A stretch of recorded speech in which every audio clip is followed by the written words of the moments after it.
بيخلصوا على رجالة هاكري وبيطلعوا لغرفة المراقبة، ولكن كرارة بتشوفهم وبتعرف انهم من مدرسة الجيجيتسو، وباندا بيتصدم لانهم مفكرين انها مع هاكري، وميجومي بيهجم عليها بالكلاب الالهية بتاعته، ولكن الكلب مش بيقدر يقرب لكرارة بسبب التقنية بتاعتها. وميجومي بيحاول يشرح الوضع لكرارة وبيقول لها احنا ولا مع مدرسة الجيجيتسو ولا مع كبار الصحراء، انت عارفة ايه اللي بيحصل في طوكيو واحنا جايين نطلب المساعدة من هاكري. فبتقول له انتوا اللي اتخليتوا عنا الاول وتستحقوا اللي بيحصل لكم، وان تقنيه هاكري غير محببه لقلب كبار الصحراء، عشان كده اتخانق معاهم وطردوه. وبتقول لهم انتوا جايين تطلبوا المساعده وانتوا معاكم جوجو ساتورو الاقوى في العالم، ولكن ميجومي بيفاجئها وبيعرفها ان جوجو ساتورو تم ختمه، عشان كده هم خسروا. ولكن طبعا كرارة ما كانتش مصدقه، وميجومي كان عارف ان كرارة اقرب حد لهاكري، عشان كده لازم تصدقه. وميجومي اتصدم لما لقى تقنيه كرارة مخليه المسافه ملعوب فيها، والنجوم اللي على جسمه مش مخلياه يقرب خطوه من الغرفه. ولكن ميجومي ما استسلمش وفعل تقنيه هروب الارانب، وبيظهر من العدم مزرعه ارانب كامله. وكرارة واقفه مصدومه من عدد الارانب المهول، وبتسال نفسها هو الواد ده عايز يعمل ايه بالضبط.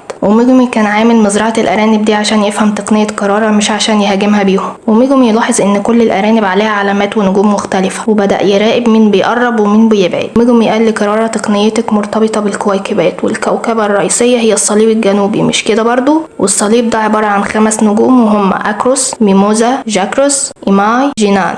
وميجومي يفهم ان عليه نجمة، وباندا نجمة تانية، وكرارة نجمة تالتة، والباب نفس الموضوع، كل واحد بيحمل نجمة مختلفة عن التاني. ميجومي وباندا يقدروا يقربوا من بعض عادي، ولكن الاتنين ما يقدرش يقربوا من الباب ولا من كرارة، وكرارة هي الوحيدة اللي تقدر تقرب من الباب. والقانون بيقول انك مش هتقدر تقرب من النجمة ال5 الا لو عديت 1 و2 و3 بالترتيب، ولو جربت تنط من 1 ل5 بقوة التنافر المغناطيسية هتطير. وكرارة كانت فاكرة ان مستحيل حد يفهم تقنيتها، وكان محضر لها مفاجأة صغيرة. ميجومي استغل ان الكلب بتاعه مختفي في الظلام، فحط علامة معينة على جسم الكلب وتسلل من ورا كرارة. وفي اللحظة اللي كرارة كانت مركزة فيها مع ميجومي والأرانب، ظهر الكلب فجأة وهجم عليها، وكرارة اتصدمت لأنها ما كانتش متوقعة في كلب تالت. وميجومي استغل اللحظة دي وبكل سرعته مسك ايد كرارة عشان ما تستعملش أي خدعة تانية، وقال لها أنا اكتشفت إن اللي عنده طاقة ملعونة أعلى هو اللي بيجذب التاني ليه، عشان كده في الأول اتسحبت ناحية الكلب، لكن المرة دي عززت نفسي بالطاقة الملعونة وحصل العكس. وميجومي انحنى ليها وبيترجاها عشان تسمعه. وفي نفس اللحظة باب غرفة المراقبة بيطير قدامهم، وإيتادوري بيترمى على الأرض وبيطلع لهم هاكري وبيقول لهم محدش يتدخل،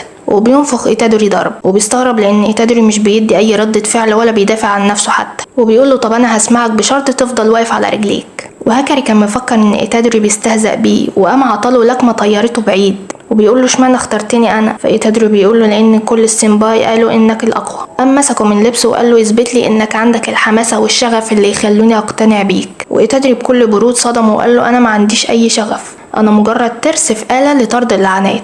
قام هاكري عطاله لكمة تانية طيرته مترين ورا، وبعدها طلب من ميجومي وباندا انهم ياخدوا إيتادوري ويمشوا من هنا. وفجأة إيتادوري بيقوم ويكرر تاني انه مجرد ترس في آلة لطرد اللعنات، وبما انك مهم جدا للمهمة دي فانا مش هتحرك من هنا غير لما تيجي معايا. كرارة بتقول لهاكري انهم فعلا عايزين مساعدة، فهاكري بيشاور لهم وبيقول لهم انزلوا لي عشان نتفق. وبيظهر كوجاني وبيعرفهم ان في قاعدة جديدة تم اضافتها من احد اللاعبين، والقاعدة دي بتسمح للاعبين رؤية معلومات بعض زي اساميهم ونقاطهم وعدد القواعد التي اضافوها والمستعمرة اللي هم فيها. واللاعب اللي اضاف القاعدة دي هو هاجيمي كاشيمو، وده بقى نقاطه اتجاوزت ال200 نقطة، واستخدم 100 نقطة عشان يضيف القاعدة دي.